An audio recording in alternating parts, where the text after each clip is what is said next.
ഹരേ കൃഷ്ണ. ശ്രീമദ് ഭാഗവതത്തിന്റെ പുതിയൊരു ക്ലാസ്സിലേക്ക് എല്ലാവർക്കും സ്വാഗതം. ഓം അജ്ഞാന തിമിരാന്തസ്യ ജ്ഞാനാഞ്ജനാശലാകയ ചക്ഷുരുന്മീലിതം യേന തസ്മൈ ശ്രീ ഗുരുവേ നമ. ശ്രീ ചൈതന്യ മനോവിഷ്ടം സ്ഥാപിതം യേന ഭൂതലെ സ്വയം രൂപ കഥാ മഹ്യം ദദാതി സോപദാന്തിഹം. വന്ദേഹം ശ്രീഗുരും ശ്രീയുത പദകമലം ശ്രീഗുരും വൈഷ്ണവാംശ്ച ശ്രീരൂപം സാഗരജാതം സഹഗണ രഘുനാഥാനിതം തം സജീവം സാദ്വൈതം സാവധൂതം പരിജനസഹിതം കൃഷ്ണ ചൈതന്യദേവം ശ്രീരാധാകൃഷ്ണ പാദാൻ സഹഗണ ലളിതാ ശ്രീ വിശാഖാനിതാംശ്ച. ഹേ കൃഷ്ണ കരുണാ സിന്ധോ ദീനബന്ധോ ജഗത്പദേ ഗോപേശ ഗോപിക കാന്ത രാധാകാന്ത നമോസ്തുതേ. തപ്തകാഞ്ചന ഗൗരാംഗി രാധേ വൃന്ദാവനേശ്വരി വൃഷഭാനു സുതേ ദേവി പ്രണമാമി ഹരിപ്രിയേ. വാഞ്ചാകൽപതരൂപൈശ്യ കൃപാ സിന്ധുഭയേവ ച പതിതാനാം പാവനേഭ്യോ വൈഷ്ണവേഭോ നമോ നമ. ഹരേ കൃഷ്ണ. ശ്രീ ഭഗവത്ഗീതയുടെ 8ാമത്തെ അധ്യായത്തിൽ പരമപദ പ്രാപ്തിയെ പറ്റി വിവരിക്കുന്നുണ്ട്. എന്താണ് പരമപദ പ്രാപ്തി എന്ന് ചോദിച്ചാൽ, മനുഷ്യരായ നമ്മൾക്ക് മോക്ഷാർത്ഥമായിട്ട് ഏറ്റവും സന്തോഷകരമായിട്ടുള്ള സ്ഥാനത്തേക്കുള്ള മോക്ഷം അതെവിടെയാണെന്ന് ചോദിച്ചാൽ, ഈ ഭൗതിക ലോകത്തിനുള്ളിലല്ലാതെ ഇതിനതീതമായിട്ടുള്ള അതീന്ദ്രിയമായ ലോകത്ത് എപ്രകാരം എത്തിപ്പെടണം, അങ്ങനെ അവിടെ എത്തിപ്പെട്ടാൽ എന്താണ് നമുക്ക് ഗുണം അല്ലെങ്കിൽ നേട്ടം എന്നതിനെ പറ്റിയാണ് ഇവിടെ പരമപദ പ്രാപ്തി എന്ന അധ്യായത്തിലൂടെ ഭഗവാൻ അർജുനന് പറഞ്ഞു കൊടുക്കുന്നത്. അത് വിശദമായി ഓരോ ശ്ലോകത്തിലൂടെ നമുക്ക് നോക്കാം. അധ്യായം 8 ഭഗവത്ഗീത യഥാരൂപം അധ്യായം 8 പരമപദ പ്രാപ്തി. അർജുന ഉവാച കിം തത് ബ്രഹ്മ കിം അധ്യാത്മം കിം കർമ്മ പുരുഷോത്തമ അധിഭൂതം ച കിം പ്രോക്തം അധിദൈവം കിം ഉച്യതേ. അതായത് അർജുനൻ ചോദിക്കുന്നു, അല്ലയോ പുരുഷോത്തമ, എന്താണ് ബ്രഹ്മം? ആത്മാവെന്നാൽ എന്ത്? ഫലോദ്ദിഷ്ട കർമ്മം എന്നാൽ എന്ത്? ഭൗതിക പ്രപഞ്ചമെന്നും ദേവന്മാരെന്നും പറയപ്പെടുന്നവ എന്താണ്? അതായത് ഈ അധ്യായത്തിൽ എന്താണ് ബ്രഹ്മം എന്ന് തുടങ്ങിയ അർജുനന്റെ പ്രശ്നങ്ങൾക്ക് ഭഗവാൻ ഉത്തരമേകുന്നു. കാമ്യകർമ്മങ്ങൾ, അർത്ഥം, ഭക്തിപൂർവമായ സേവനം, യോഗ തത്വങ്ങൾ, തനിമയാർന്ന ഭഗവത് സേവനം എന്നിവയെക്കുറിച്ച് അദ്ദേഹം ഇവിടെ പ്രതിപാദിക്കുന്നുണ്ട്. ഇതിൽ പരമമായ നിരപേക്ഷ തത്വത്തെയാണ് ബ്രഹ്മം അഥവാ പരമാത്മാവ് അഥവാ ഭഗവാൻ എന്നീ പേരുകളാൽ അറിയപ്പെടുന്നതെന്ന് ശ്രീമദ് ഭാഗവതവും പറയുന്നു. ഇതിനു പുറമെ ജീവൻ എന്ന വ്യക്തിഗത ആത്മാവും ബ്രഹ്മമെന്ന് വിളിക്കപ്പെടാറുണ്ട്. ശരീരം, മനസ്സ്, ജീവൻ എന്നീ നിലകളിൽ ഉപയോഗിക്കാറുള്ള ആത്മശബ്ദത്തെക്കുറിച്ചും അർജുനൻ അറിയാൻ ആഗ്രഹമുണ്ടായിരുന്നു.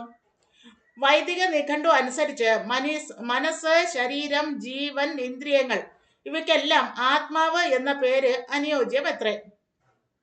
ഇവിടെ അർജുനൻ ഭഗവാനെ പുരുഷോത്തമൻ എന്നാണ് സംബോധന ചെയ്യുന്നത്.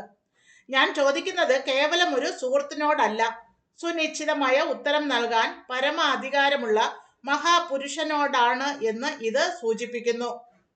അങ്ങനെ അർജുനൻ ഭഗവാനോട് ചോദിക്കുകയാണ്, എന്താണ് ബ്രഹ്മം, എന്താണ് ആത്മാവ്, എന്താണ് പരമാത്മാവ്, ഇവ തമ്മിലുള്ള വ്യത്യാസം എന്താണ്? ഇതെല്ലാം സാധാരണക്കാരായ നമ്മളെപ്പോലുള്ള മനുഷ്യർക്കും തോന്നുന്ന സംശയം തന്നെയാണ്. ഇതിനെല്ലാത്തിനും വിശദമായിട്ടുള്ള ഉത്തരം ഭാഗവതത്തിൽ ഉടനീളം പ്രതിപാദിക്കുന്നുണ്ട്. അതുകൊണ്ട് തന്നെയാണ് ഭാഗവതം എന്ന് പറഞ്ഞാൽ ഭഗവാനെ പറ്റിയുള്ള സയൻസ് ആണ്. സയൻസ് ഓഫ് കൃഷ്ണ എന്ന് പറയാം. കൃഷ്ണശാസ്ത്രമാണ് ശ്രീമദ് ഭാഗവതം. ആ കൃഷ്ണശാസ്ത്രത്തിൽ പറയുന്ന കാര്യങ്ങളാണ് ഇവിടെ ഭഗവാൻ തത്വമായിട്ട് അർജുനന് പറഞ്ഞു കൊടുക്കുന്നത്. ആദ്യമായി അറിയേണ്ടത് ആത്മാവ് അല്ലെങ്കിൽ ജീവാത്മാവ് അല്ലെങ്കിൽ പരമാത്മാവ് അല്ലെങ്കിൽ ബ്രഹ്മം, പരബ്രഹ്മം എന്നീ വാക്കുകൾ എല്ലാവരും കേട്ടിരിക്കുന്നു. ഇതെന്താണെന്ന് നമുക്ക് വിശദമായി നോക്കാം. 2ാമത്തെ ശ്ലോകം പറയുന്നു, അധിയജ്ഞ കഥം കോദ ദേഹേ അസ്മിൻ മധുസൂദന പ്രയാണകാലേ ച കഥം ജ്ഞേയോ അസി നിയതാത്മഭി. അല്ലയോ മധുസൂദന, ആരാണ് യജ്ഞദേവത? ഈ ശരീരത്തിൽ അദ്ദേഹം എങ്ങനെയാണ് കുടികൊള്ളുന്നത്? ഭക്തിയുത സേവന നിരതരായവർക്ക് മരണവേളയിൽ അങ്ങയെ എങ്ങനെ തിരിച്ചറിയാൻ സാധിക്കും? അപ്പോൾ വളരെ ആപ്റ്റായിട്ടുള്ള ചോദ്യങ്ങളാണ് അർജുനൻ ചോദിക്കുന്നത്. നമ്മളെപ്പോലുള്ള മനുഷ്യർക്കും ഇത്തരം സംശയങ്ങൾ സ്വാഭാവികമായി ഉണ്ടാകേണ്ടതാണ്. ആ സംശയങ്ങളാണ് അർജുനനും ചോദിക്കുന്നത്. അപ്പോൾ പരമദിവ്യോത്തമ പുരുഷനായ സാക്ഷാൽ ഭഗവാനിൽ നിന്ന് തന്നെ നേരിട്ട് ആ ഉത്തരം അർജുനന് കേൾക്കാനിടയായി. അതുകൊണ്ട് തന്നെ നമ്മൾക്കും ആ ഉത്തരം എന്താണെന്ന് അറിയാൻ നമ്മുടെ ആചാര്യന്മാരിലൂടെ ഗുരു പരമ്പരയിലൂടെ സമ്പ്രദായത്തിലൂടെ പകർന്നു കിട്ടിയ ആ ജ്ഞാനം, യഥാർത്ഥ ജ്ഞാനം നമ്മളിലേക്കും എത്തുന്നു. ഭാവാർത്ഥത്തിൽ ശ്രീല പ്രഭുപാദ് പറയുന്നു, യജ്ഞദേവത ഇന്ദ്രനോ വിഷ്ണുവോ ആരോ ആകാം. ശിവനും ബ്രഹ്മാവും ഉൾപ്പെടുന്ന ദേവന്മാരുടെ മുഖ്യനാണ് ആദിമദേവനായ വിഷ്ണു. ലോകഭരണ ചുമതല വഹിക്കുന്നവരിൽ പ്രധാനിയാണ് ഇന്ദ്രൻ. യജ്ഞാനുഷ്ഠാനങ്ങളിൽ ഇന്ദ്രനും വിഷ്ണുവും ആരാധിക്കപ്പെടാറുണ്ട്. പക്ഷേ ഇവിടെ അർജുനൻ ചോദിക്കുന്നത് ആരാണ് യഥാർത്ഥത്തിൽ യജ്ഞദേവതയെന്നും അവിടുന്ന് ജീവാത്മാവിന്റെ ശരീരത്തിൽ കുടികൊള്ളുന്നത് എങ്ങനെയെന്നുമാണ്. അപ്പോൾ ഇവിടെ നമ്മൾ കേട്ടിട്ടുണ്ട്, എല്ലാ ദേവീ ദേവന്മാർക്കുമായിട്ട് നമ്മൾ യജ്ഞങ്ങളൊക്കെ ചെയ്യാറുണ്ട് സാധാരണ ജനങ്ങൾ. പക്ഷേ ഏറ്റവും യജ്ഞത്തിന്റെ അധികാരി, ഏറ്റവും ഉത്തമമായിട്ടുള്ള അധികാരി, യജ്ഞദേവത ആരാണ് എന്നാണ് അർജുനൻ ചോദിക്കുന്നത്. നമ്മൾക്ക് 33 ദേവീ ദേവന്മാരെ അറിയാം. ആ 33 ദേവന്മാരുടെ അധിപനായിട്ടുള്ള ഇന്ദ്രനെയും അറിയാം. ഈ ഇന്ദ്രനാണോ യജ്ഞദേവത അതോ സാക്ഷാൽ ഭഗവാൻ തന്നെയോ യജ്ഞദേവത എന്ന സംശയമാണ് അർജുനനുള്ളത്. യഥാർത്ഥത്തിൽ ഭോക്താരാം യജ്ഞതപസ്സാം സർവലോക മഹേശ്വരം, സർവലോകത്തിന്റെയും മഹേശ്വരനായിട്ടുള്ള സാക്ഷാൽ വിഷ്ണുവിനായിക്കൊണ്ടാണ് യജ്ഞം അർപ്പിക്കേണ്ടത് എന്നാണ് ശാസ്ത്രം പറയുന്നത്. അതുകൊണ്ടാണ് ഭോക്താരാം യജ്ഞതപസ്സാം, എല്ലാ യജ്ഞത്തിന്റെയും ഭോക്താവ് സാക്ഷാൽ ഭഗവാൻ തന്നെ എന്ന് ഭഗവത്ഗീതയിൽ ഉടനീളം ശ്രീകൃഷ്ണ ഭഗവാൻ സമർത്ഥിക്കുന്നു അല്ലെങ്കിൽ പറയുന്നു. അപ്രകാരം ഭഗവാനായിക്കൊണ്ട് യജ്ഞം ചെയ്യുക എന്നതാണ് മനുഷ്യരായ നമ്മളുടെ എല്ലാവരുടെയും കടമ. മൂന്നാമത്തെ ശ്ലോകത്തിൽ പറയുന്നത്, ശ്രീ ഭഗവാൻ ഉവാച അക്ഷരം ബ്രഹ്മ പരമം സ്വഭാവോ അധ്യാത്മമുച്യതേ ഭൂതഭാവോദ്ഭവകരോ വിസർഗ കർമ്മ സംചിത. അതായത് ശ്രീ ഭഗവാൻ പറഞ്ഞു, അവിനാശിയും അതീന്ദ്രനുമായ ആത്മാവത്രേ ബ്രഹ്മം. ബ്രഹ്മത്തിന്റെ ശാശ്വത പ്രകൃതി ആധ്യാത്മമെന്ന് പറയപ്പെടുന്നു. ജീവാത്മാക്കളുടെ ഭൗതിക ശരീരത്തിന്റെ വികാസത്തിന് വേണ്ടുന്ന പ്രവർത്തനങ്ങളാണ് കാമ്യകർമ്മങ്ങൾ. അപ്പൊ ഇവിടെ ഭഗവാൻ പറയുന്നത് എങ്ങനെയാണ് നമ്മൾക്ക് വേദങ്ങളും ഭാഗവതവും തമ്മിലുള്ള വ്യത്യാസം എന്ന് തിരിച്ചറിയേണ്ടിയിരിക്കുന്നു എന്ന് സാരം. അതായത് കാമ്യകർമ്മങ്ങൾ ഉൾപ്പെടുന്നതാണ് വേദങ്ങൾ. വേദങ്ങളെല്ലാം നമ്മൾക്കറിയാം, യഥാർത്ഥത്തിൽ വ്യാസദേവൻ മാനവരാശിയുടെ നന്മയ്ക്കായിട്ട് ഒന്നായിരുന്ന വേദത്തെ നാലായി ക്ലാസിഫൈ ചെയ്തു, നാലായി തരംതിരിച്ചു. ഈ 4 വേദങ്ങളും ധർമ്മ അർത്ഥ കാമ മോക്ഷ ഈ പുരുഷാർത്ഥങ്ങളിലൂടെ വേണം നമ്മൾ അനുസരിച്ച് ജീവിക്കാൻ. 4 വേദങ്ങളിലും ഈ ബേസിക് ആയിട്ടുള്ള ധർമ്മ അർത്ഥ കാമ മോക്ഷ 4 പുരുഷാർത്ഥങ്ങളിലൂടെയാണ് സഞ്ചരിക്കേണ്ടതെന്നാണ് വ്യക്തമാക്കുന്നത്. മാത്രമല്ല ഈ വേദങ്ങളെ ആദ്യമായിട്ട് 3ആയിട്ട് നമുക്ക് മനസ്സിലാക്കാം, തരംതിരിക്കാം. അതായത് ഏറ്റവും കൂടുതൽ ഭാഗം വിവരിക്കുന്നത്, അതായത് മൊത്തം വേദങ്ങളുടെ 90% വിശദമാക്കുന്നത് കർമ്മകാണ്ഡോ ഭാഗമാണ്. കാമ്യകർമ്മങ്ങൾ അടങ്ങുന്ന കർമ്മകാണ്ഡോ എന്ന് പറയും. ഈ കർമ്മകാണ്ഡോ അനുസരിച്ച് ജീവിക്കുന്ന ആൾക്കാരെയാണ് കർമ്മികൾ എന്ന് പറയുക. ഈ കർമ്മികൾ കർമ്മകാണ്ഡോയിൽ വിവരിച്ചിരിക്കുന്നത് പോലെ ഓരോ ദേവീ ദേവന്മാരെയും വ്യത്യസ്തമായിട്ടുള്ള മന്ത്രങ്ങളാൽ പ്രകീർത്തിച്ച് അവരിൽ നിന്ന് വ്യത്യസ്തങ്ങളായിട്ടുള്ള ഭൗതിക ആഗ്രഹങ്ങൾ നേടിയെടുക്കുന്നു. ഉദാഹരണമായി പറഞ്ഞാൽ, സുബ്രഹ്മണ്യനെ നമ്മൾ പ്രീതിപ്പെടുത്തിയാൽ നല്ല ജോലി ലഭിക്കും. പാർവതി ദേവിയെ പ്രീതിപ്പെടുത്തിയാൽ നല്ല ഭാര്യയെ ലഭിക്കും. പരമശിവനെ പ്രാർത്ഥിച്ചാൽ നല്ല ഭർത്താവിനെ ലഭിക്കും. അങ്ങനെ ഓരോരോ ആവശ്യങ്ങൾക്കായിട്ട് നമുക്ക് 33 ദേവീ ദേവന്മാരെ വിവിധ രീതിയിൽ വർഷിപ്പ് ചെയ്യാനും പ്രാർത്ഥിക്കുവാനും അവരിൽ നിന്ന് ഭൗതികമായ ആഗ്രഹങ്ങൾ നേടിയെടുക്കാനുമാണ് കർമ്മകാണ്ഡോയിൽ 33 ദേവീ ദേവന്മാരുടെ പ്രതിപാദ്യ വിഷയമായിട്ട് ഇരിക്കുന്നത്. അപ്പോൾ ഈ 33 ദേവീ ദേവന്മാരിൽ വെച്ച് ആരാണ് ഏറ്റവും ടോപ്പ് മോസ്റ്റ് അല്ലെങ്കിൽ ശ്രേഷ്ഠത കൂടിയത്, അല്ലെങ്കിൽ ഈ 33 ദേവീ ദേവന്മാരെ നിയന്ത്രിക്കുന്ന ഒരു ശക്തി വിശേഷം ഉണ്ടോ എന്നൊരു ബുദ്ധിമാനായ കർമ്മി ചിന്തിക്കും. ആ കർമ്മി കർമ്മകാണ്ഡോ കഴിഞ്ഞ് തൊട്ടടുത്തുള്ള ജ്ഞാനകാണ്ഡോ പോർഷനിലേക്ക് കടക്കും. അതായത് വേദങ്ങളുടെ 90% കർമ്മകാണ്ഡോയും ബാക്കി വരുന്ന 10%-ൽ 7% വിവരിച്ചിരിക്കുന്ന ജ്ഞാനകാണ്ഡോ പോർഷനിലേക്ക് കടക്കുന്നു എന്ന് സാരം. അപ്പൊ ജ്ഞാനകാണ്ഡോയിലേക്ക് കടക്കുന്ന ഒരാൾക്ക് ആദ്യമായി മനസ്സിലാക്കുന്നത് ഈശ്വരീയ ശക്തി എന്ന് പറഞ്ഞാൽ ഞാൻ സർവം വ്യാപിയായി ഇരിക്കുന്ന അരൂപിയായി ഇരിക്കുന്ന ഈശ്വരൻ എന്നാണ് അവിടെ പ്രതിപാദിച്ചിരിക്കുന്നത്. ആ ഈശ്വരീയ ശക്തിയെ ഒരു ജ്ഞാനികൾ, ജ്ഞാന കണ്ടോ താണ്ടുന്ന ആളിനെ ജ്ഞാനി എന്ന് പറയും, ആ ജ്ഞാനികൾ പ്രാപിക്കുന്നു. അങ്ങനെ സർവം വ്യാപിയായിരിക്കുന്ന പ്രകാശത്തിൽ മെഡിറ്റേറ്റ് ചെയ്യാൻ ജ്ഞാനികൾക്ക് സാധിക്കുന്നു. അപ്രകാരം ആ പ്രകാശത്തിൽ അല്ലെങ്കിൽ പരബ്രഹ്മമായിട്ട് നിറഞ്ഞു നിൽക്കുന്ന ആ ഈശ്വരീയ ചൈതന്യത്തെ ജ്ഞാനികൾ മനസ്സിലാക്കുന്നു. ഇതാണ് ഭാഗവതത്തിൽ പറഞ്ഞിരിക്കുന്ന ബ്രഹ്മേതി പരമാത്മേതി ഭഗവാനിതി ശബ്ദതേ എന്നീ ദൈവസങ്കല്പത്തിന്റെ ആദ്യത്തെ പടി. അപ്പോൾ ബ്രഹ്മജ്ഞാനികൾ ആ ബ്രഹ്മജ്ഞാനത്തെ പ്രാപിക്കാൻ ആഗ്രഹിക്കും. അതിനെയാണ് സായുജ്യ മുക്തി അഥവാ കൈവല്യ മോക്ഷം എന്നൊക്കെ അറിയപ്പെടുന്നത്. അത് ജ്ഞാനികൾക്ക് സ്വായത്തമാക്കാം. എന്നാൽ ഇതിലും ബുദ്ധി കൂടിയ മനുഷ്യർ വീണ്ടും ചിന്തിക്കും, ഈ സർവം വ്യാപിയായി ഇരിക്കുന്ന ഈശ്വരീയ ചൈതന്യം അൾട്ടിമേറ്റ് ആയിട്ട് എന്താണ് എന്ന് അന്വേഷിക്കും. അവര് ഈ ജ്ഞാനകാണ്ഡോയും കഴിഞ്ഞ് അവസാനം 3% ഭാഗത്തിൽ പറയുന്ന, വേദങ്ങളുടെ എൻഡിൽ പറയുന്ന അവസാനത്തെ 3% പറയുന്ന അഷ്ടാംഗ യോഗ പ്രൊസീജിയർ വിവരിച്ചിട്ടുള്ള ഉപാസന കാണ്ഡോയിലേക്ക് കടക്കും. അപ്പോൾ ഉപാസന കാണ്ഡോയിൽ ഈ അഷ്ടാംഗ യോഗ പ്രാക്ടീസ് ചെയ്യുന്ന ഒരാളെ യോഗി എന്ന് പറയും.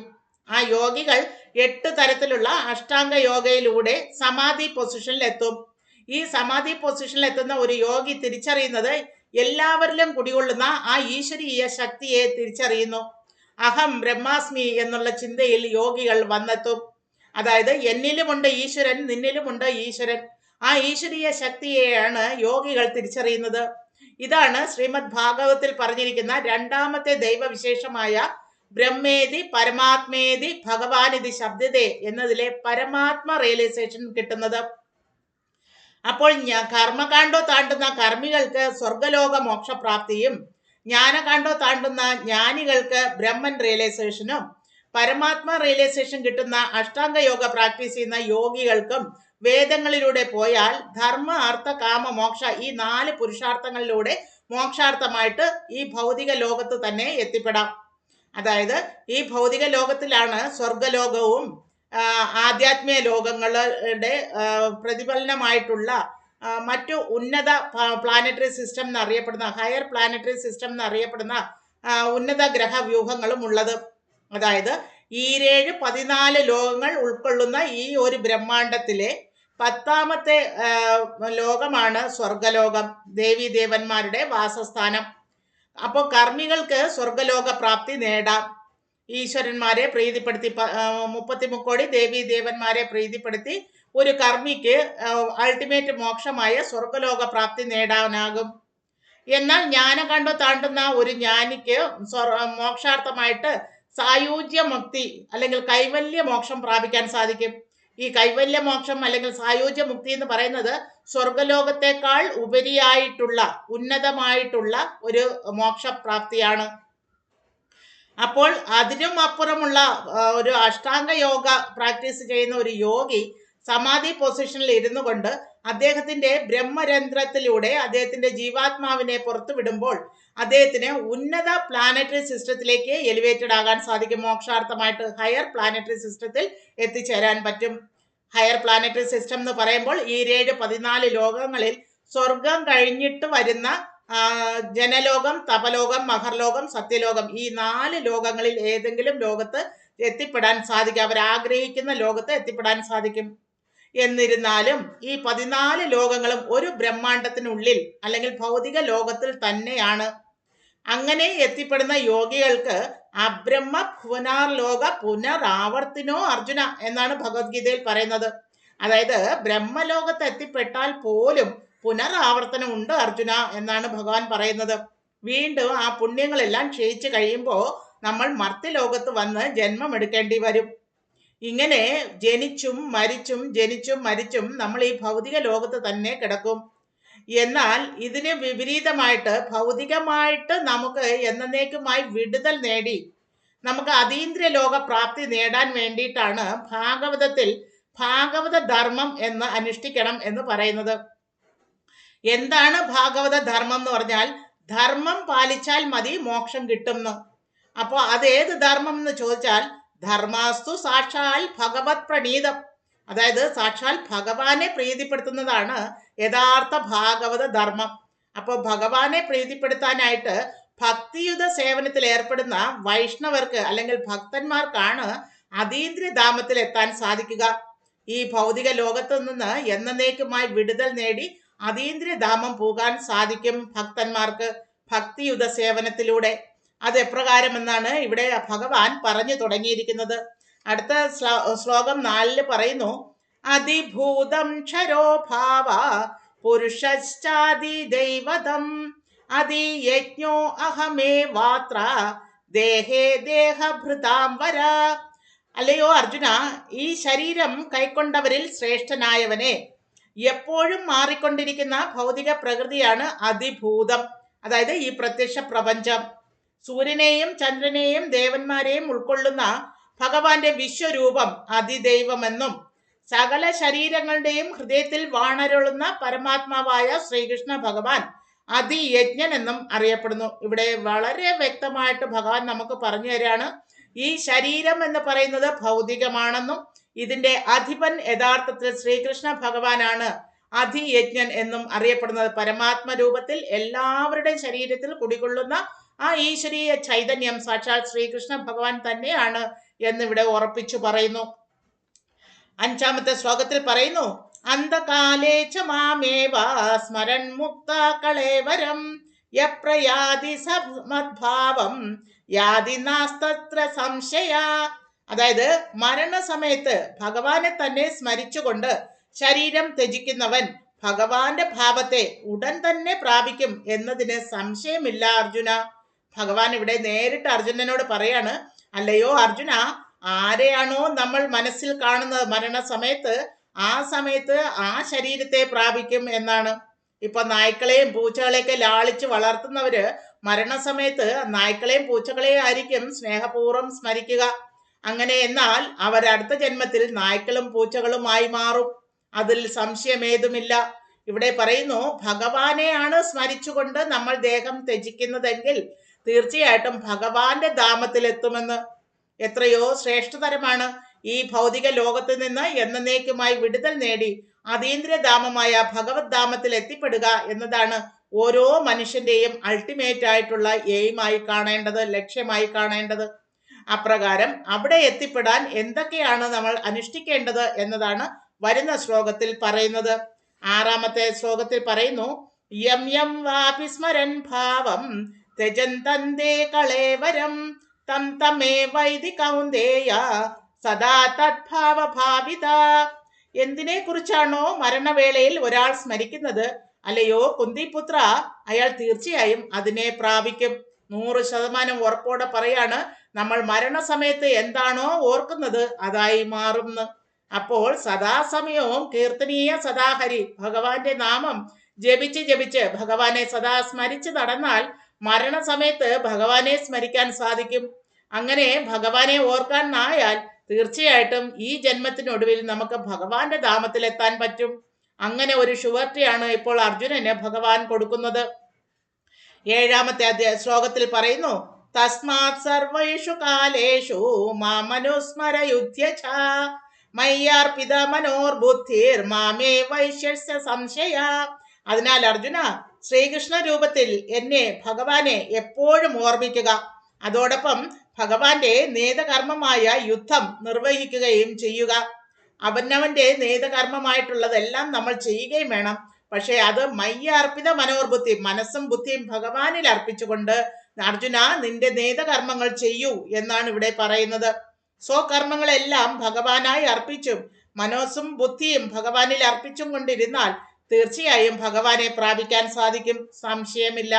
അപ്പോൾ തീർച്ചയായിട്ടും ഓരോ മനുഷ്യർക്കും ഭഗവാനെ സ്മരിച്ചുകൊണ്ട് ഭഗവാനായി സമർപ്പണം ചെയ്തുകൊണ്ട് നമ്മുടെ നേതകർമ്മങ്ങൾ അനുഷ്ഠിക്കണം. അല്ലാതെ ഹിമാലയ സാനുക്കളിൽ പോയി തപസ്സിരിക്കാനല്ല അർജുനനോട് ഭഗവാൻ പറയുന്നത്. അല്ലയോ അർജുന, മനസ്സും ബുദ്ധിയും എന്നിൽ അർപ്പിച്ചുകൊണ്ട് ഭഗവാനായിക്കൊണ്ട് നിന്റെ നേതകർമ്മങ്ങൾ ചെയ്യൂ എന്നാണ് ഭഗവാൻ ഇവിടെ അർജുനനെ ഉപദേശിക്കുന്നത്. അപ്പോൾ നമ്മൾ മനുഷ്യർ ഓരോരുത്തരും നമ്മുടേതായ കടമകൾ ചെയ്യണം. പക്ഷേ ആ കടമകൾ ചെയ്യുമ്പോഴെല്ലാം മനസ്സും ബുദ്ധിയും ഭഗവാനിൽ അർപ്പിച്ചുകൊണ്ട് ഭക്തിയുത സേവനത്തിലൂടെ മുന്നോട്ട് പോകണം എന്നതാണ് സാരം. ശ്ലോകം 8 പറയുന്നു, അഭ്യാസയോഗയുക്തേന ചേതസാ നാന്യഗാമിന പരമം പുരുഷം ദിവ്യം യാതി പാർത്ഥാനുചിന്തയൻ. അങ്ങനെ പരമദിവ്യോത്തമ പുരുഷനായി ആരാണോ ധ്യാനിക്കുന്നത്, ആരാണോ മാർഗത്തിൽ നിന്ന് വ്യതിചലിക്കാതെ തുടർച്ചയായി ഭഗവാനെ മനസ്സിൽ സ്മരിക്കുന്നത്, അല്ലയോ പാർത്ഥ, അയാൾ നിശ്ചയമായും മരണസമയത്ത് എന്നെ പ്രാപിക്കും. എത്ര വിശ്വാസയോഗ്യമായിട്ടാണ് പരമദിവ്യോത്തമ പുരുഷനായ ഭഗവാൻ അർജുനനോട് പറയുന്നത്. തന്റെ ഭക്തന് കൊടുക്കുന്ന വാക്കൊരിക്കലും ഭഗവാൻ മാറ്റാറില്ല. അപ്പോൾ ഭക്തനോട് പറയാണ്, അർജുനനോട് പറയാണ്, എപ്പോഴും എപ്പോഴും ഭഗവാനെ സ്മരിച്ചുകൊണ്ട് നമ്മുടെ നിയതമായ കർത്തവ്യങ്ങൾ നിർവഹിച്ചാൽ തീർച്ചയായിട്ടും മരണസമയത്ത് ഭഗവാനെ സ്മരിച്ചുകൊണ്ട് ഭഗവാന്റെ ധാമത്തിലെത്താൻ സാധിക്കും. എന്നേക്കുമായിട്ടുള്ള അതീന്ദ്രിയ ധാമത്തിലെത്താൻ സാധിക്കും. അവിടെയാണ് പെർമനന്റ് ഹാപ്പിനെസ് ഉള്ളത്. കാരണം ഭഗവാൻ സച്ചിദാനന്ദ വിഗ്രഹനാണ്. അതായത് സത്ത് ചിത്ത് ആനന്ദ വിഗ്രഹൻ എന്ന് പറഞ്ഞാൽ രൂപം ഉള്ളത് എന്നർത്ഥം. അത്രയും ആനന്ദം നിറഞ്ഞ ആ ഭഗവാന്റെ ധാമത്തിൽ എത്തിയാൽ നമ്മൾ ഒരിക്കലും ക്ലേശിക്കേണ്ടി വരില്ല, ദുഃഖിക്കേണ്ടി വരില്ല. കാരണം അത് വൈകുണ്ഠധാമം എന്നാണ് അറിയപ്പെടുക. വൈകുണ്ഠം എന്ന് പറഞ്ഞാൽ ക്ലേശങ്ങളില്ലാത്ത സ്ഥലം എന്നർത്ഥം. അപ്പോൾ 9ാമത്തെ ശ്ലോകത്തിൽ പറയുന്നു, കവിം പുരാണമനുശാസീതാരമണോരിയാം സ്മരേദ്യയാ സർവസ്യഥാം താമരാചിന്യ രൂപമാദിത്യവർണം തമസ പരസ്താത്.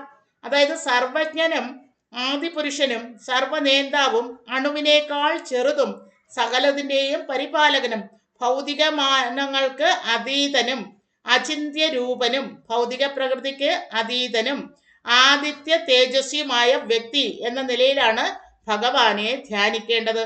ദിവ്യനും ഭൗതിക പ്രകൃതിക്ക് അതീതനുമാണ് ഭഗവാൻ. അപ്പോൾ ഇവിടെ എങ്ങനെയാണ് ഭഗവാനെ ധ്യാനിക്കേണ്ടത് എന്ന് പറയുന്നു. സച്ചിദാനന്ദ വിഗ്രഹനായിട്ടുള്ള ആ സർവജ്ഞനായിട്ടുള്ള ആദിപുരുഷനായിട്ടുള്ള ഭഗവാനെ നമ്മൾ ആ പേഴ്സണിഫൈഡ് ഫോമിൽ തന്നെ ആരാധിക്കണം എന്നാണ് ഇവിടെ വ്യക്തമാക്കുന്നത്.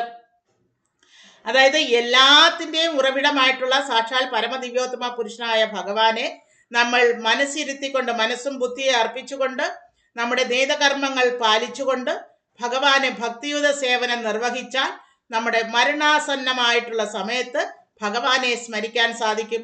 അപ്രകാരം ഭഗവാനെ സ്മരിക്കാനായാൽ തീർച്ചയായിട്ടും അർജുന, നമുക്ക് ഭഗവാന്റെ ധാമത്തിലെത്താൻ സാധിക്കും എന്നാണ് ഇവിടെ ഭഗവാൻ പ്രത്യക്ഷത്തിൽ പറഞ്ഞു കൊടുക്കുന്നത്. 10ാമത്തെ ശ്ലോകത്തിൽ പറയുന്നു പ്രയാണകാലേ മനസാചലേന ഭക്ത്യായുക്തോ യോഗബലേന ചൈവ ഭ്രുവോർമധ്യേ പ്രാണമാവേശ സമ്യക് സസതം പരം പുരുഷം ഉപൈതി ദിവ്യം. അതായത് മരണസമയത്ത് യോഗനിഷ്ഠ പൂണ്ട് സ്ഥിരമനസ്കനായി പരിപൂർണ ഭക്തിയോടെ ഭ്രൂമധ്യത്തിൽ പ്രാണവായുവിനെ ഉറപ്പിച്ചുകൊണ്ട് ഭഗവത് സ്മരണ ചെയ്യുന്നവൻ തീർച്ചയായും പരമപുരുഷനെ പ്രാപിക്കും. അപ്പോൾ ഭ്രൂമധ്യം എന്ന് പറഞ്ഞാൽ പുരികങ്ങൾക്കിടയിലാണ്. അവിടെ നമ്മൾ മനസ്സ് കേന്ദ്രീകരിച്ചുകൊണ്ട് ഭഗവാനെ സ്മരിച്ചുകൊണ്ട് മരണസമയത്ത് യോഗാനിഷ്ഠ പൂണ്ടിരിക്കുന്ന ആ ഒരു ഭക്തി യോഗിക്ക് തീർച്ചയായിട്ടും ഭഗവാന്റെ ധാമം പ്രാപിക്കാൻ സാധിക്കും എന്നാണ് ഇവിടെ പറയുന്നത്. 11ാമത്തെ ശ്ലോകം പറയുന്നു, യദക്ഷരം വേദവിദോ വദന്തി വിശന്തി യോ വീതരാഗ യദിച്ഛന്തോ ബ്രഹ്മചര്യം ചരന്തി തത്തേ പദം സംഗ്രഹേണ പ്രവക്ഷ്യേ. അങ്ങനെ വേദപാഠനം ചെയ്തവരും ഓങ്കാരം ഉരുവിടുന്നവരും സന്യാസി വര്യന്മാരും ഏത് ബ്രഹ്മപദം പോകുന്നുവോ, ഏത് പരിപൂർണതയെ ആഗ്രഹിച്ച് ബ്രഹ്മചര്യം സ്വീകരിക്കുന്നുവോ, മോക്ഷപ്രാപ്തിക്ക് കാരണമായ ഈ പ്രക്രിയയെ ഇനി ഞാൻ വിവരിച്ചു തരാം. അപ്പോൾ യഥാർത്ഥത്തിലുള്ള മോക്ഷപ്രാപ്തി എന്താണെന്ന് ഇനി വിവരിക്കാൻ പോകുന്നു എന്ന് സാരം. അപ്പോൾ വേദപഠനത്തിലൂടെ ഓങ്കാര പരബ്രഹ്മത്തെ മെഡിറ്റേറ്റ് ചെയ്താലും അഷ്ടാംഗ യോഗ ചെയ്ത് അഷ്ടാംഗ യോഗയെല്ലാം ചെയ്ത് യോഗ ആസനത്തിലിരുന്ന് സമാധി പൊസിഷനിൽ എത്തുന്ന യോഗിയായാലും ആ യോഗികളും ആ ജ്ഞാനികളും മെഡിറ്റേറ്റ് ചെയ്യുന്ന ആ പരബ്രഹ്മത്തെ അല്ലെങ്കിൽ ഓങ്കാര പരബ്രഹ്മത്തിന്റെ പരിപൂർണമായിട്ടുള്ള വ്യക്തി സ്വരൂപത്തെ പ്രാപിക്കാനാണ് നമ്മൾ ശ്രമിക്കേണ്ടത് എന്നാണ് ഇവിടെ പറയുന്നത്. അത് എപ്രകാരം സാധിക്കുമെന്ന് നമുക്ക് നോക്കാം. 12ാമത്തെ ശ്ലോകത്തിൽ പറയുന്നു, സർവദ്വാരാണി സംയമ്യ മനോഹൃതി നിരുധ്യ ച മൂർധന്യാത്മനാ പ്രാണം ആസ്ഥിതോ യോഗധാരണം. അങ്ങനെ ഇവിടെ പറഞ്ഞ പ്രകാരം യോഗം പരിശീലിക്കണമെങ്കിൽ ആദ്യമായി വേണ്ടത് ഇന്ദ്രിയങ്ങളുടെ കതക് അടയ്ക്കുകയാണ്. ഇപ്രകാരം ഇന്ദ്രിയങ്ങളെ സംയമിച്ച് മനസ്സിനെ ഹൃദയത്തിൽ ഏകാഗ്രമാക്കുകയും പ്രാണവായുവിനെ മൂർധാവിൽ സ്ഥിരീകരിക്കുകയും ചെയ്താൽ യോഗസ്ഥനാകാൻ സാധിക്കും. അപ്പൊ ഭക്തിയോഗം എപ്രകാരം പ്രാക്ടീസ് ചെയ്യണം എന്നാണ് പറയുന്നത്. ആദ്യമേ പറഞ്ഞു, യോഗികളും ബ്രഹ്മവാദികളും ഒക്കെ സങ്കല്പിക്കുന്ന ആ പരബ്രഹ്മത്തെ പേഴ്സണിഫൈഡ് ഫോമിൽ, ഭഗവാന്റെ പേഴ്സണൽ ഫോമില് മനസ്സിൽ ധ്യാനിച്ചുകൊണ്ട് ആ ഭഗവാനായി ഭക്തിയുത സേവനം സമർപ്പിച്ചുകൊണ്ട് ഭഗവാനെ മനസ്സിൽ ധ്യാനിച്ചുകൊണ്ട് ഭഗവാനായിക്കൊണ്ട് നമ്മുടെ നീതകർമ്മങ്ങളെല്ലാം അനുഷ്ഠിച്ചുകൊണ്ട് നമ്മുടെ ഇന്ദ്രിയങ്ങളെ എല്ലാം നിയന്ത്രിച്ചുകൊണ്ട്, ശരിക്കും ഇന്ദ്രിയങ്ങളെ ഭൗതികമായിട്ടുള്ള ആഗ്രഹങ്ങളിൽ വ്യാപരിക്കാൻ അനുവദിക്കാതെ, അതായത് കണ്ണുകളെല്ലാം സിനിമ കാണാനോ മറ്റ് കോപ്രായങ്ങൾ കാണാനോ ശ്രമിക്കാതെ കണ്ണുകളെല്ലാം ഭഗവാന്റെ പേഴ്സണിഫൈഡ് ഫോമിൽ അല്ലെങ്കിൽ ഭഗവാന്റെ അതിസുന്ദരമായിട്ടുള്ള ആ ഡേറ്റി വർഷിപ്പ് ചെയ്യുന്നിടത്തായാലും ഫോട്ടോയിലായാലും മനക്കണ്ണുകളിലായാലും നമുക്ക് ഭഗവാനെ സുഖമായിട്ട് ദർശിക്കാനാകും. അപ്രകാരം ഭഗവാനെ മനസ്സിൽ ധ്യാനിച്ചുകൊണ്ട് പിന്നെ നമ്മുടെ ഇന്ദ്രിയങ്ങളുടെ എല്ലാ വ്യാപാരങ്ങളും ഭഗവത് സേവനത്തിൽ ഏർപ്പെടുത്താൻ ശ്രമിച്ചുകൊണ്ട് ക്രമേണ നമ്മൾ അങ്ങനെ വരുമ്പോൾ ഭൗതികമായിട്ടുള്ളതിൽ നിന്നെല്ലാം നമ്മുടെ ഇന്ദ്രിയങ്ങൾ വിടുതൽ നേടും. ക്രമേണ വിടുതൽ നേടി എല്ലാം ഭഗവാനിൽ സമർപ്പിച്ചുകൊണ്ട് ഭഗവാനായി ഭക്തിയുത സേവനത്തിൽ ഏർപ്പെടാൻ നമ്മുടെ ഇന്ദ്രിയങ്ങൾ തയ്യാറാകും. അതാണ് വാസ്തവം. അപ്പോൾ ഒരു മനുഷ്യൻ മനഃപൂർവ്വം അയാളുടെ ഇന്ദ്രിയങ്ങളെ നിയന്ത്രിച്ച് നമ്മുടെ ഭഗവാന്റെ ഭക്തിയുത സേവനത്തിലേക്ക് ഏർപ്പെടുത്താൻ ശ്രമിക്കണം. അതാണ് ഏറ്റവും വലിയ തപശ്ചര്യയായി എടുക്കേണ്ടത്. അങ്ങനെ ഹൃദയത്തിൽ ഭഗവാനെ ഏകാഗ്രമായി ധ്യാനിച്ചുകൊണ്ട് പ്രാണവായുവിനെ മൂർധാവിൽ സ്ഥിരീകരിക്കുകയും ചെയ്താൽ യോഗസ്ഥനാകാം. അപ്പൊ അഷ്ടാംഗ യോഗയെല്ലാം പ്രാക്ടീസ് ചെയ്യുന്നത് എന്തിനാണെന്ന് ചോദിച്ചാൽ ഇന്ദ്രിയങ്ങൾ യമ നിയമ പ്രത്യാഹാര ധാരണ ഇതെല്ലാം ഇന്ദ്രിയ നിയന്ത്രണത്തിനായിക്കൊണ്ടാണ്. എന്നാൽ കലിയുഗത്തിൽ എല്ലാ 8 തരത്തിലുള്ള പ്രക്രിയകളിലൂടെയും കടന്നു പോകാൻ ഒരു മനുഷ്യനെ കൊണ്ട് സാധിക്കില്ല. അതിന് പകരം വളരെ ഈസി ആയിട്ട് ചെയ്യാൻ പറ്റുന്നതാണ് ഭക്തിയുത സേവനം. ഇന്ദ്രിയങ്ങളെ എല്ലാം ഭഗവാന്റെ ഭക്തിയുത സേവനത്തിനായി നിയമിച്ചു കഴിഞ്ഞാൽ, ഏർപ്പെടുത്തി കഴിഞ്ഞാൽ ക്രമേണ ആ യോഗി സമാധിസ്ഥനായിട്ടുള്ള യോഗിയുടെ പൊസിഷനേക്കാളും ഉയർന്ന പൊസിഷനിലേക്ക് ഓരോ മനുഷ്യനും എത്താൻ സാധിക്കും. യോഗിയെക്കാളും ഉയർന്ന പൊസിഷൻ എന്ന് പറയുമ്പോൾ യോഗികൾ പരമാത്മാ റിയലൈസേഷനാണ് കിട്ടുന്നത്. എന്നാൽ ഭക്തിയുത സേവനം ചെയ്യുന്ന ഒരാൾക്ക് ഭഗവാന്റെ പേഴ്സണൽ ഫോമിലാണ് വർഷിപ്പ് ചെയ്യാൻ സാധിക്കുന്നത്. ആ ഏറ്റവും ഹയർ ഉന്നതമായിട്ടുള്ള ദൈവവിശ്വാസം എന്ന് പറയുന്നത് ഭഗവാന്റെ പേഴ്സണൽ ഫോമാണ്. സച്ചിദാനന്ദ വിഗ്രഹ എന്ന് പറഞ്ഞാൽ രൂപമുണ്ട് എന്ന് തന്നെയാണ് അർത്ഥം. സത്ത് ചിത്ത് ആനന്ദ ഇത് മൂന്നും കൂടിച്ചേർന്ന രൂപമാണ് സാക്ഷാൽ ഭഗവാന്റേത് എന്ന് സത്യം. ആ സത്യ സ്വരൂപനായിട്ടുള്ള ഭഗവാനെ മനസ്സിൽ ധ്യാനിച്ചുകൊണ്ട് അദ്ദേഹത്തിനായി നമ്മുടെ നീതകർമ്മങ്ങൾ അനുഷ്ഠിക്കുമ്പോൾ മരണാസന്നമാകുന്ന സമയത്ത് ഭഗവാനെ സ്മരിക്കാൻ സാധിക്കും എന്നതാണ് വാസ്തവം. 13ാമത്തെ ശ്ലോകത്തിൽ പറയുന്നു, ഓം ഇത്യേകാക്ഷരം ബ്രഹ്മ വ്യാഹരൻ മാമനുസ്മരൻ യപ്രയാതി തജൻ ദേഹം സായാതി പരമാം ഗതി. ഇങ്ങനെ യോഗസ്ഥനായിക്കൊണ്ട് ഓം എന്ന ഉത്തമമായ വിശുദ്ധ അക്ഷര സംയോഗം ഉച്ചരിച്ചുകൊണ്ടും പരമദിവ്യോത്തമ പുരുഷനെ സ്മരിച്ചുകൊണ്ടും ശരീരം ത്യജിക്കുന്നവൻ ആധ്യാത്മിക ലോകങ്ങളിൽ എത്തും, സംശയമില്ല. അപ്പോൾ ഭൗതിക ലോകത്ത് നിന്ന് എന്നേക്കുമായിട്ട് ഇന്ദ്രിയങ്ങളെല്ലാം വിടുതൽ നേടി യോഗാസ്ഥനായി ഇരുന്നു കൊണ്ട് സമാധി പൊസിഷനിൽ എത്തുന്ന ആ ഓങ്കാര പരബ്രഹ്മത്തിൽ മെഡിറ്റേറ്റ് ചെയ്യുന്ന ആ ഒരു യോഗിക്ക് യഥാർത്ഥത്തിൽ പരമദിവ്യോത്തമ പുരുഷനായ ഭഗവാനെ ധ്യാനിക്കാനായാൽ അയാൾക്ക് ഭഗവാന്റെ ധാമത്തിൽ എത്താൻ സാധിക്കും, ആധ്യാത്മിക ലോകങ്ങളിൽ എത്താൻ സാധിക്കും എന്ന സത്യമാണ് ഇവിടെ പറയുന്നത്. 14ാമത്തെ ശ്ലോകത്തിൽ പറയുന്നു, അനന്യ ചേതാ സതതം യോ മാം സ്മരതി നിത്യശ തസ്യാഹം സുലഭ പാർത്ഥ നിത്യയുക്തസ്യ യോഗിനാം. അല്ലയോ പാർത്ഥ, നിരന്തരമായ ഭക്തിയുത സേവനം മൂലം സ്ഥിരചിത്തതയോടെ എന്നെ എപ്പോഴും സ്മരിക്കുന്ന യോഗനിഷ്ഠന് ഞാൻ സുപ്രാപ്യനാണ്. അപ്പോൾ ഭഗവാൻ പറയുന്നു, ഈ കഠിന യോഗാസനങ്ങളൊന്നും ചെയ്യേണ്ട കാര്യമില്ല. പകരം ഭഗവാനിൽ ഭക്തിയുത സേവനം സമർപ്പിച്ചുകൊണ്ട് മനസ്സും ബുദ്ധിയും അർപ്പിച്ചുകൊണ്ട് നീതകർമ്മങ്ങളിൽ ഏർപ്പെടുന്ന ഒരു ഭക്തന് ഭഗവാൻ എപ്പോഴും ഗ്രാഹ്യനാണ് എന്ന് പറയുന്നു. അപ്പോൾ സുപ്രാപ്യനാണ് എന്ന് ഇവിടെ പറയുന്നു. അപ്പോൾ ഭഗവാനെ ധ്യാനിക്കുവാനും ഭഗവാനെ പ്രാപിക്കുവാനും വളരെ എളുപ്പമായിട്ടുള്ള യജ്ഞമാണ് കലിയുഗത്തിൽ പറഞ്ഞിട്ടുള്ള ഹരിനാമ സങ്കീർത്തന യജ്ഞം. ഹരേർനാമ ഹരേർനാമ ഹരേർനാമൈവ കേവലം കലവും നാസ്തേവ നാസ്തേവ നാസ്തേവ ഗതിരന്യത. അതായത് ഈ കലിയുഗത്തിൽ എന്നേക്കുമായിട്ട് നമുക്ക് വിടുതൽ നേടണമെങ്കിൽ നമ്മൾ ഭഗവാന്റെ ഹരിനാമ സങ്കീർത്തന യജ്ഞം തന്നെ ചെയ്യണം. അങ്ങനെ ഭഗവാനായിക്കൊണ്ട് ചെയ്യുന്ന യജ്ഞത്തിനു ഒടുവിൽ തീർച്ചയായിട്ടും നമുക്ക് ഈ ഭൗതിക ലോകം വിട്ട് അതീന്ദ്രിയ ലോകം പ്രാപിക്കുവാനും സാധിക്കും. 15-ാം ശ്ലോകത്തിൽ പറയുന്നു, മാമുപേത്യ പുനർജന്മ ദുഃഖാലയം അശാശ്വതം നാപ്നുവന്തി മഹാത്മാന സംസിദ്ധിം പരമാം ഗതാം. അങ്ങനെ ഭക്തിയോഗം കൊണ്ട് എന്നെ പ്രാപിക്കുന്ന മഹാത്മാക്കൾ പരിപൂർണത നേടിയവരാകയാൽ പിന്നീട് ദുഃഖപൂർണവും അസ്ഥിരവുമായ ഈ ഭൗതിക ലോകത്തേക്ക് തിരിച്ചു വരേണ്ടി വരില്ല. അപ്പോൾ ഇവിടെ പറയുന്നത്, ഭഗവാന്റെ ധാമത്തിൽ എത്തിപ്പെട്ടാൽ പിന്നീട് ഒരിക്കലും ദുഃഖാലയം അശാശ്വതമായിട്ടുള്ള ഈ ഭൗതിക ലോകത്തേക്ക് ജനിച്ചും മരിച്ചും കഴിയേണ്ട ആവശ്യം വരില്ല എന്ന് ഉറപ്പു പറയുന്നു. അപ്പോൾ പെർമനന്റ് ഹാപ്പിനെസ് അനുഭവിക്കാൻ അതീന്ദ്രിയ ധാമത്തിൽ എത്താനുള്ള വഴികളാണ് ഭഗവാൻ അർജുനന് പറഞ്ഞു കൊടുത്തുകൊണ്ടേയിരിക്കുന്നത്. 16-ാമത്തെ ശ്ലോകത്തിൽ പറയുന്നു, അബ്രഹ്മ ഭുവനാർ ലോക പുനരാവർത്തിനോ അർജുന മാമുപേത്യതു കൗന്ദേയ പുനർജന്മന വിദ്യതേ.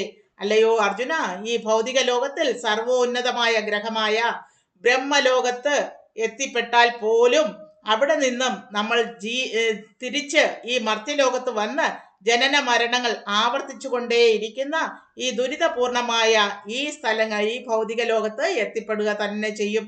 അപ്പൊ അബ്രഹ്മ ഭൂനാർ ലോക, ബ്രഹ്മലോകം പോകിയാൽ പോലും ആ പുണ്യങ്ങളെല്ലാം ക്ഷയിച്ചു കഴിഞ്ഞാൽ വീണ്ടും മർത്യലോകത്ത് വന്ന് ജന്മം എടുക്കേണ്ടി വരും എന്നാണ് പറയുന്നത്.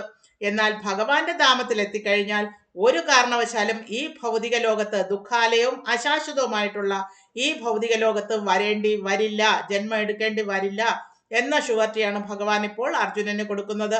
17-ാമത്തെ ശ്ലോകത്തിൽ പറയുന്നു, സഹസ്രയുഗ പര്യന്തം ബ്രഹ്മണോ വിദു രാത്രിയും യുഗസഹസ്രാന്താം തേ അഹോരാത്ര വിദോജന. അങ്ങനെ മനുഷ്യഗണിത പ്രകാരം 1000 യുഗങ്ങൾ വേണം ബ്രഹ്മാവിന്റെ ഒരു ദിവസത്തിന്. രാത്രിക്കും അങ്ങനെ തന്നെ. അപ്പൊ ബ്രഹ്മാവിന്റെ ആയുസിനെ പറ്റിയാണ് അവിടെ പറയുന്നത്. അതായത് 1000 സഹസ്ര യുഗ പര്യന്തം എന്നാ പറയുക. അത് ഒരു പകലാകുന്നു. അതായത് ദിവ്യയുഗങ്ങൾ, 1000 ദിവ്യയുഗങ്ങൾ എന്ന് പറയുമ്പോൾ ഒരു ദിവ്യയുഗം എന്ന് പറഞ്ഞാൽ കലിയുഗം, ത്രേതായുഗം, ദ്വാപരയുഗം, സത്യയുഗം, ഇത് 4ഉം കൂടി ചേർന്ന വർഷങ്ങളെയാണ് ഒരു ദിവ്യയുഗ വർഷം എന്ന് പറയുക. അതായത് കലിയുഗം എന്ന് പറഞ്ഞാൽ 4,32,000 വർഷമാണ്. ഈ 4,32,000 വർഷത്തിന്റെ ഇരട്ടിയാണ് ദ്വാപരയുഗത്തിലെ വർഷങ്ങൾ. അതിന്റെ 3 ഇരട്ടിയാണ് ത്രേതായുഗത്തിലെ വർഷങ്ങൾ. കലിയുഗത്തിന്റെ 4 ഇരട്ടിയാണ് സത്യയുഗത്തിലെ വർഷങ്ങൾ. ഇതെല്ലാം കൂടെ കൂട്ടിച്ചേർന്നാൽ അതിന്റെ 1000 മടങ്ങാണ്. അത്രയും വർഷങ്ങളാണ് ഒരു ബ്രഹ്മാവിന്റെ പകൽ എന്ന് സാരം. അപ്പോൾ ബ്രഹ്മാവിന്റെ ആയുസിനെ പറ്റി ചിന്തിച്ചാൽ നമുക്ക് ബോധം മറയുന്ന ഒരവസ്ഥ ഉണ്ടാകും. അപ്പോൾ അത്രയും കാലയളവാണ് രാത്രിയും ഉണ്ടാവുക. അങ്ങനെ രാത്രിയും പകലും ബ്രഹ്മാവിന്റെ കാലയളവിനെ പറ്റിയാണ് ആ ശ്ലോകത്തിൽ പറഞ്ഞിരിക്കുന്നത്.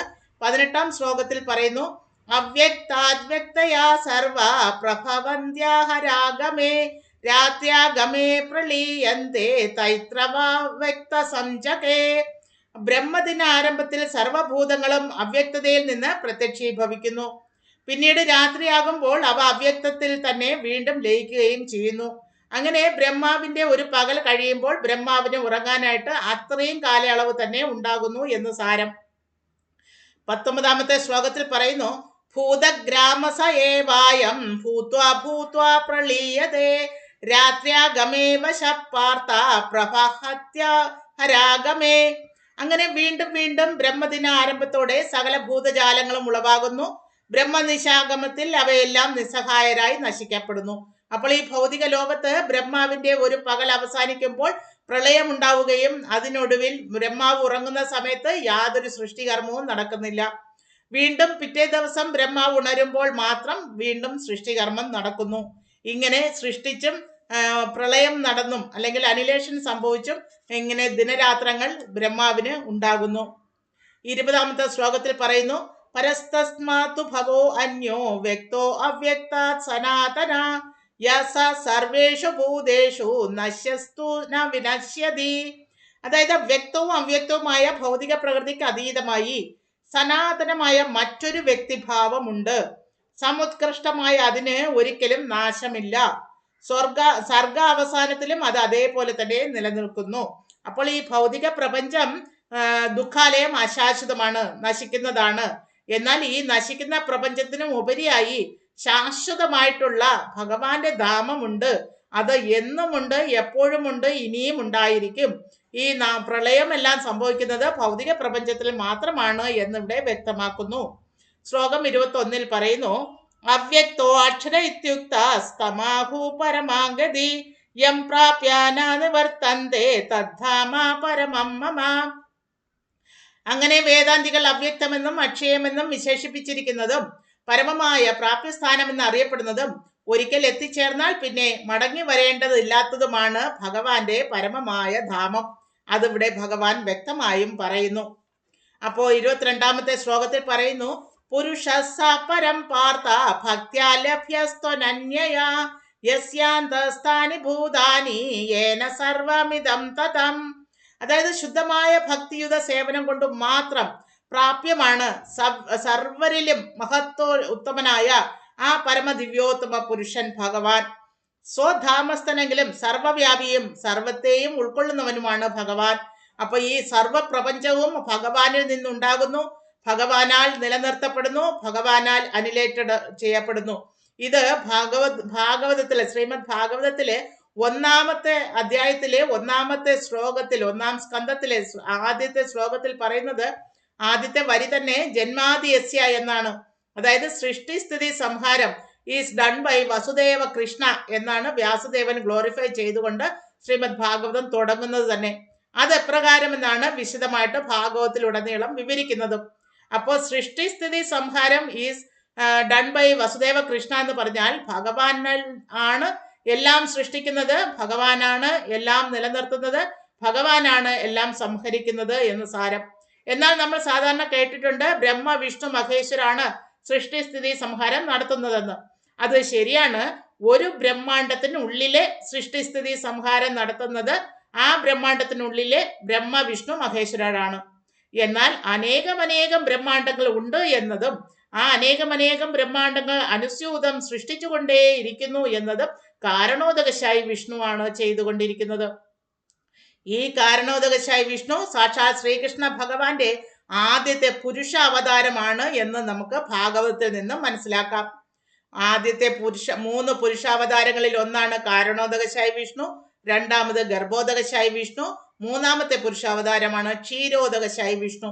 ഈ ക്ഷീരോദകശായി വിഷ്ണുവാണ് എല്ലാ ജീവജാലങ്ങളിലും കുടികൊള്ളുന്ന ആ ഈശ്വരീയ ചൈതന്യം അല്ലെങ്കിൽ പരമാത്മ സ്വരൂപൻ.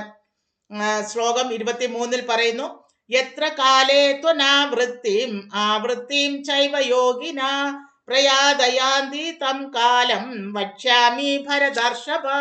അല്ലയോ ഭരതശ്രേഷ്ഠ, അർജുന, ഏതേതു കാലങ്ങളിൽ ദേഹത്യാഗം ചെയ്യുന്ന യോഗിക്ക് പുനർജന്മം വേണ്ടി വരില്ല എന്നും ഏതേതു കാലങ്ങളിലായാൽ വീണ്ടും ജനിക്കണം എന്നുള്ളതും ഇനി ഞാൻ പറഞ്ഞു തരാം. അപ്പൊ ഈ ഭൗതിക ലോകത്തുള്ള അഷ്ടാംഗ യോഗയെല്ലാം ചെയ്ത് സിദ്ധി നേടുന്ന ആ യോഗികൾക്ക് മരിക്കുന്നതിനുള്ള സമയവും ഇവിടെ പറഞ്ഞു തരാം എന്നാണ് പറയുന്നത്.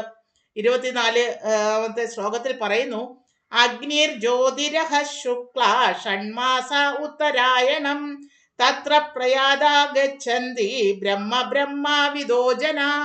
അഗ്നിയുടെയോ ജ്യോതിസിന്റെയോ സാന്നിധ്യത്തിലോ പകലുള്ള ശുഭമുഹൂർത്തത്തിലോ ശുക്ലപക്ഷത്തിലോ ഉത്തരായണ കാലത്തിലോ ഇഹലോകം വിടുന്ന ബ്രഹ്മജ്ഞാനി ഭഗവാനെ പ്രാപിക്കും. അപ്പൊ ബ്രഹ്മജ്ഞാനിയാണ് ബ്രഹ്മാത്മ റിയലൈസേഷൻ കിട്ടുന്ന, അല്ലെങ്കിൽ ബ്രഹ്മേതി പരമാത്മേതി ഭഗവാനിതി ശബ്ദത എന്നതിലുള്ള ആദ്യത്തെ റിയലൈസേഷൻ കിട്ടുന്ന ആ ജ്ഞാനികൾക്ക്, പരബ്രഹ്മ ജ്ഞാനികൾക്ക് ഇങ്ങനെയുള്ളൊരു കണ്ടീഷനിൽ മരിക്കാൻ സാധിച്ചാൽ അവർക്ക് ഭഗവാന്റെ ലോകം പ്രാപിക്കാൻ സാധിക്കും എന്ന് പറയുന്നു. അത് വളരെ റെയറായിട്ട് മാത്രം കിട്ടുന്ന ഭാഗ്യമാണ്. എന്നാൽ ഭഗവാനെ ഭക്തിയുത സേവനത്തിൽ ഏർപ്പെടുന്ന ഒരു ഭക്തൻ ഏത് സമയത്ത് മരണപ്പെട്ടാലും ആ സമയത്ത് അന്തകാലേച്ച മാമേവ സ്മരൺ മുക്ത കളയവരം, ഭഗവാനെ സ്മരിക്കാനായാൽ തീർച്ചയായിട്ടും ഭഗവാന്റെ ധാമത്തിൽ എത്താം. അതിന് ഈ കണ്ടീഷൻസ് ഒന്നും നമ്മളെ ബാധിക്കില്ല എന്ന് സാരം. അപ്പോൾ ഒരു ഭക്തൻ ഏത് സമയത്ത് ഭഗവാനെ സ്മരിച്ചുകൊണ്ട് മരിക്കുന്നുവോ ആ ഭക്തന് തീർച്ചയായിട്ടും ഭഗവാന്റെ ധാമത്തിൽ എത്താം എന്നുള്ളതാണ് ഇവിടെ പറയുന്നത്. എന്നാൽ വേദവിധി പ്രകാരം ബ്രഹ്മവാദികളായിക്കോട്ടെ, അഷ്ടാംഗ യോഗികളായിക്കോട്ടെ, കർമ്മികളായിക്കോട്ടെ, അവരൊക്കെ ഈ പ്രത്യേകം പറഞ്ഞിരിക്കുന്ന സാഹചര്യത്തിൽ മരണപ്പെട്ടാൽ മാത്രമാണ് അവർക്ക് ഇവിടുന്ന് എന്നേക്കുമായിട്ട് മോചനം ലഭിക്കുക എന്നും പറയുന്നത്. അതിന് വളരെ കഷ്ടമായിരിക്കും അവസ്ഥ. ഓർക്കാനുള്ള യാതൊരു ബുദ്ധിയോ മനസ്സോ ഒന്നും അവർക്ക് അന്നേരം ഉണ്ടാവില്ല എന്ന് സാരം. 25-ാമത്തെ ശ്ലോകത്തിൽ പറയാം, ധൂമോ രാത്രിസ്തദാ കൃഷ്ണ ഷണ്മാസാ ദക്ഷിണായനം തത്ര ചാന്ദ്രമസം ജ്യോതിർയോഗി പ്രാപ്യ നിവർത്തതേ. അങ്ങനെ ധൂമ സാന്നിധ്യം, രാത്രി, കൃഷ്ണപക്ഷം, ദക്ഷിണായനം എന്നീ സമയങ്ങളിൽ മരിക്കുന്ന യോഗി ചന്ദ്രലോകത്ത് എത്തിപ്പെടുന്നു. അയാൾ വീണ്ടും ഭൂമിയിൽ ജനിക്കാൻ ഇടയാകും. അപ്പോൾ ഇത്രയൊക്കെ പ്രാക്ടീസ് ചെയ്താലും ആ ഒരു യോഗി ആയിക്കോട്ടെ, ഒരു ബ്രഹ്മജ്ഞാനി ആയിക്കോട്ടെ, അയാൾ ധൂമ സാന്നിധ്യത്തിലോ രാത്രിയിലോ അല്ലെങ്കിൽ കൃഷ്ണപക്ഷത്തിലോ അല്ലെങ്കിൽ ദക്ഷിണായനത്തിലോ ഒക്കെ മരിക്കുകയാണെങ്കിൽ അയാൾ ചന്ദ്രലോകത്ത് എത്തിപ്പെടുന്നു. ചന്ദ്രലോകം എന്ന് പറയുന്നത് സ്വർഗലോകത്തിന് തുല്യം തന്നെയാണ്. ആ ചന്ദ്രലോകത്ത് എത്തിപ്പെട്ടാൽ സുഖസൗകര്യങ്ങളൊക്കെ അനുഭവിക്കാൻ സാധിക്കും. പക്ഷേ ക്ഷീണേ പുണ്യ മർത്യലോകം വിശന്തി, വീണ്ടും മർത്യലോകത്ത് വന്ന് ജനിക്കുകയും മരിക്കുകയും ഒക്കെ ചെയ്യേണ്ടി വരും. അങ്ങനെ 26-ാമത്തെ ശ്ലോകത്തിൽ പറയുന്നു, ശുക്ലകൃഷ്ണേ ഗതിഹേത്യ ജഗദാശാശ്വതേ മദേ ഏകയായാത്യനാവൃത്തിം അന്യയാ വർത്തതേ പുനാ. അങ്ങനെ ഭൂമിയിൽ നിന്ന് പോകാൻ 2 മാർഗങ്ങളാണ് ഉള്ളതെന്ന് വേദങ്ങളിൽ പറഞ്ഞിരിക്കുന്നു. ഒന്ന് പ്രകാശത്തിലേക്കും മറ്റൊന്ന് അന്ധകാരത്തിലേക്കും. അതിനെയാണ് സ്വർഗത്തിലേക്കെന്നും നരകത്തിലേക്കെന്നും ആളുകൾ മനസ്സിലാക്കി വെച്ചേക്കുന്നത്. വെളിച്ചത്തിലൂടെ പോയവർ തിരിച്ചു വരാറില്ല, ഇരുട്ടിലൂടെ പോയവർക്ക് മടങ്ങി വന്നേ കഴിയൂ. വെളിച്ചത്തിലൂടെ പോയവരെന്ന് ഉദ്ദേശിക്കുന്നത് അതീന്ദ്രിയധാമം പോകാൻ പറ്റുന്നവർക്ക് തിരിച്ചു വരേണ്ടി വരില്ല, ഈ മർത്യലോകത്തേക്ക് വരേണ്ടി വരില്ല. എന്നാൽ ബാക്കി എല്ലാ യോഗികൾക്കായിക്കോട്ടെ, അഷ്ടാംഗ യോഗിക്കായിക്കോട്ടെ, ബ്രഹ്മവാദികൾക്കായിക്കോട്ടെ, അവർക്ക് സായുജ്യമുക്തി നേടിയാൽ പോലും, ഹയർ പ്ലാനറ്ററി സിസ്റ്റത്തിലേക്ക് എലിവേറ്റഡ് ആയാൽ പോലും ഈ മർത്യലോകത്ത് വന്ന് ജനിച്ചും മരിച്ചും കഴിയേണ്ടി വരും. അതീന്ദ്രിയധാമം പോകാൻ സാധിക്കില്ല. എന്നാൽ ഭക്തിയുത സേവനം ചെയ്യുന്ന ഒരു ഭക്തന് മാത്രമേ അന്ധകാലേ ചമാമേവ സ്മരൺ മുക്താക്കളേവരം, ഭഗവാന്റെ സ്മരണയോടുകൂടി ഭഗവാന്റെ ധാമത്തിൽ എത്തിപ്പെടാൻ പറ്റും. അങ്ങനെ ഭഗവാന്റെ ധാമത്തിൽ എത്തിപ്പെട്ടാൽ ഒരിക്കലും ഈ മർത്യലോകത്ത് ദുഃഖാലയമായിട്ടുള്ള അശാശ്വതമായിട്ടുള്ള ഈ ഭൗതിക ലോകത്തേക്ക് മടങ്ങി വരേണ്ടി വരില്ല എന്ന ഗ്യാരണ്ടിയാണ് ഭഗവാൻ അർജുനന് നൽകുന്നത്. 27-ാമത്തെ ശ്ലോകത്തിൽ പറയുന്നു, നൈതേ ശ്രുതി പാർത്ഥ ജാനന്യോഗി മുഹ്യതി കശ്ചന തസ്മാത് സർവേഷു കാലേഷു യോഗയുക്തോ ഭവാർജുന. അങ്ങനെ ഈ 2 വഴികളെയും കുറിച്ച് അറിഞ്ഞിട്ടും ഭക്തൻ സംഭ്രമിക്കുന്നില്ല. അതിനാൽ അല്ലയോ അർജുന, എല്ലായ്പ്പോഴും ഭക്തിയിൽ ഉറച്ചു നിൽക്കുക. അപ്പോൾ പറയുന്നു, ഒരു ഭക്തിയുത സേവനത്തിൽ ഏർപ്പെടുന്ന പരമഭക്തൻ ഭഗവാന്റെ മനസ്സും ബുദ്ധിയെ അർപ്പിച്ചുകൊണ്ട് നെയ്ത കർമ്മങ്ങൾ ചെയ്യുന്ന ഒരു ഭക്തന് ഇങ്ങനെ സമയകാല പരിധികളൊന്നുമില്ല. ഏത് സമയത്ത് മരണപ്പെട്ടാലും സങ്കീർത്തന യജ്ഞം തുടരുകയാണെങ്കിൽ ഭഗവാന്റെ നാമം സദാ ജപിച്ചു നടക്കുന്ന ഒരു ഭക്തന് തീർച്ചയായിട്ടും ഭഗവാന്റെ ധാമത്തിൽ എത്താൻ സാധിക്കും എന്നതാണ് ഇവിടെ ഷുവർട്ടി തരുന്നത്. 28-ാമത്തെ ശ്ലോകത്തിൽ പറയുന്നു, വേദേഷു യജ്ഞേഷു തപസ്സു ചൈവ ദാനേഷു യത് പുണ്യഫലം പ്രതിഷ്ഠം അത്യേതി തത്സർവമിദം വിദിത്വാ യോഗി പരം സ്ഥാനമുപൈതി ചാദ്യം. അതായത് ഭക്തിമാർഗം സ്വീകരിച്ചതുകൊണ്ട് വേദപഠനം, യജ്ഞാചരണം, ദാനം, കാമ്യകർമ്മങ്ങൾ എന്നിവയാൽ നേടാവുന്ന പുണ്യങ്ങളൊന്നും തന്നെ മനുഷ്യന് നഷ്ടപ്പെടുകയുമില്ല. അപ്പോൾ ഭക്തിയുത സേവനത്തിൽ ഏർപ്പെടുന്ന ഒരു മനുഷ്യന് സ്വാഭാവികമായിട്ട് തന്നെ കർമ്മകാണ്ഡത്തിൽ പറഞ്ഞിരിക്കുന്ന ഭാഗ്യങ്ങളൊക്കെ വരും. ലക്ഷ്മി കടാക്ഷങ്ങളെല്ലാം ഉണ്ടാവും. അതിന് പ്രത്യേകമായിട്ട് നമ്മൾ പ്രാർത്ഥിക്കേണ്ടതില്ല. മാത്രവുമല്ല, ഓരോ ആഗ്രഹങ്ങൾ നിവർത്തിക്കാനായിട്ട് ഓരോരോ ദേവി ദേവന്മാരെ പ്രാപിക്കേണ്ട ആവശ്യവുമില്ല. ഭക്തിയുത സേവനം ചെയ്യുന്ന സാക്ഷാൽ ഭഗവാനായി സമർപ്പിച്ചുകൊണ്ട് ചെയ്യുന്ന ഏതൊരു ഭക്തനും അവന് ആവശ്യമായിട്ടുള്ള എല്ലാ കാര്യങ്ങളും ഭഗവാൻ നിവർത്തിച്ചു കൊടുക്കും എന്ന് സാരം. അതിനു വേണ്ടിയിട്ട് നമ്മൾ കഷ്ടപ്പെടുകയോ അധ്വാനിക്കുകയോ ആവശ്യമില്ല. നമുക്ക് പറഞ്ഞിട്ടുള്ളതാണെങ്കിൽ, വിധിച്ചിട്ടുള്ളതാണെങ്കിൽ തീർച്ചയായും നമ്മൾക്ക് തന്നെ ലഭിക്കും. അതിന് ഉദാഹരണമായിട്ട് ആചാര്യന്മാർ പറയുന്നത്, നമ്മൾ പ്രാർത്ഥിക്കാതെയാണല്ലോ അസുഖങ്ങളും കഷ്ടകാലങ്ങളും വരുന്നത്. അതുപോലെ തന്നെ പ്രാർത്ഥിക്കാതെ തന്നെ ഭഗവാന്റെ ഭക്തിയുത സേവനത്തിൽ ഏർപ്പെടുന്നവർക്ക് ഐശ്വര്യവും തനിയെ വന്നോളും. അതിനു വേണ്ടിയിട്ട് നമ്മൾ വേറെ കാര്യങ്ങളൊന്നും ചെയ്യേണ്ടതില്ല എന്നാണ് ഇവിടെ തീർത്തും പറയുന്നത്. അങ്ങനെ പരമപദ പ്രാപ്തി എന്ന ശ്രീമദ് ഭഗവത്ഗീതയുടെ 8-ാം അധ്യായത്തിന്റെ ഭക്തി വേദാന്ത വിശദീകരണം ഇപ്രകാരം സമാപിക്കുന്നു. ഹരിബോൽ, ഹരേ കൃഷ്ണ. ബാക്കി ഭാഗം നമുക്ക് അടുത്ത ക്ലാസ്സിൽ കാണാം. അതുവരേക്കും നന്ദി, നമസ്കാരം. ദയവായി ഇത് മാക്സിമം ആൾക്കാരിൽ എത്തിക്കാനായിട്ട് ലൈക്ക് ചെയ്യൂ, ഷെയർ ചെയ്യൂ, കമന്റ് ചെയ്യൂ. സബ്സ്ക്രൈബ് ചെയ്യാത്തവരാണെങ്കിൽ ദയവായി ഒന്ന് സബ്സ്ക്രൈബ് ചെയ്യൂ. ഹരേ കൃഷ്ണ.